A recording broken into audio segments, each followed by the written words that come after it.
अविनाश एक युवा वन्यजीव फोटोग्राफर उत्तरी पाकिस्तान के घने जंगलों में एक असाधारण तस्वीर लेने के लिए आया था। स्थानीय लोगों की कहानियों ने उसे बहुत आकर्षित किया था। एक रहस्यमय बालों वाला जीव जो सदियों से जंगलों में घूम रहा था। लोग उसे वनमानुष कहते थे। अविनाश ने इसे केवल एक मिथक माना, लेकिन फिर भी कुछ तो था जो उसे इस जंगल में खींच रहा था।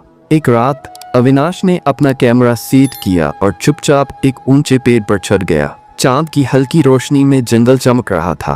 अचानक उसने एक अजीब सी गड़गड़ाहट सुनी। पेड़ हिलने लगे।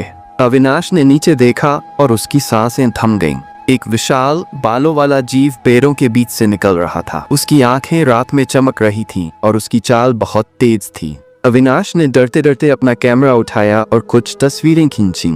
जीव ने उसकी तरफ देखा, एक गहरी गुर्राहट निकाली और फिर अंधेरे में गायब हो गया। अविनाश का दिल जोर से धड़क रहा था। उसने कभी ऐसा कुछ नहीं देखा था।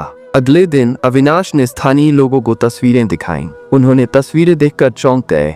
उन्होंने पुष्टि की कि ये वनमानुष ही था। कुछ ने डर से अपनी आंखें बंद कर ली, जबकि कुछ ने अविनाश को चेतावनी दी कि वह जंगल में अकेला न जाए।